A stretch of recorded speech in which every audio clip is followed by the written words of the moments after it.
शिव जी को प्रसन्न करने का क्या साधन है? तब ब्रह्मा जी कह रहे हैं 3 साधन हैं, श्रवण, कीर्तन और मनन। ये 3 साधन हैं।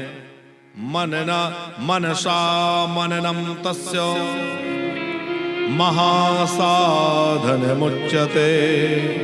श्रोतव्यः कीर्तितव्यश्च स्मर्तव्येश्च महेश्वरः। पहला साधन है श्रवण करना।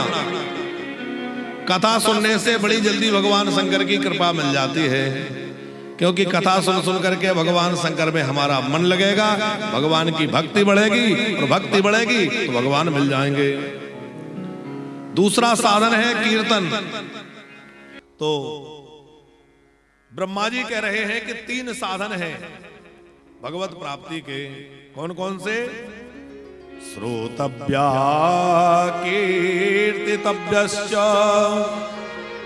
मंतव्यश्च महेश्वरा। मंतव्यश्च महेश्वरा। श्रोतव्या कथा सुनना, कीर्तन करना और स्मरण करना। इति श्रुति पुरा प्रमाणम न साधने नामुना परम साध्यम व्रजत सर्वार्थ साधनैक परायणा। श्री ब्रह्मा जी कह रहे हैं यही वेदों का प्रमाण है कि शिव जी को प्राप्त करने का यही साधन है। क्या?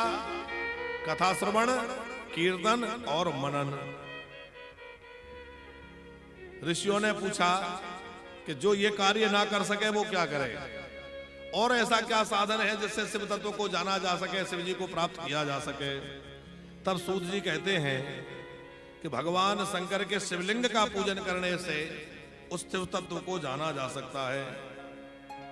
तब ऋषियों ने प्रश्न किया कि और किसी देवता के लिंग रूप में पूजा नहीं होती, केवल शंकर जी के शिवलिंग की पूजा होती है, तो ऐसा क्यों? सूत जी कहते हैं उसका कारण यह है कि भगवान शंकर निष्कल भी हैं और सकल भी हैं।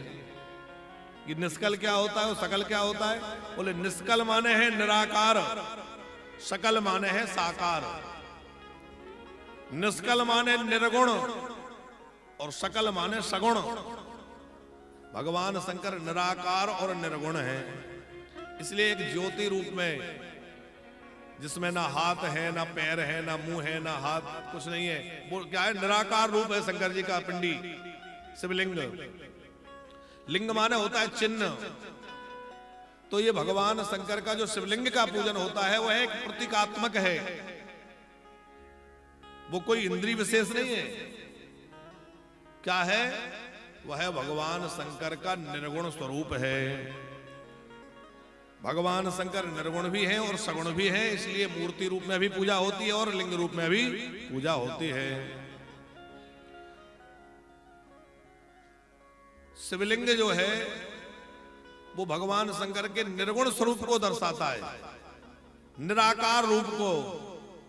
ना हाथ है, ना पैर है, ना मुंह है, केवल निराकार गुण। तो भगवान शंकर ऐसे निराकार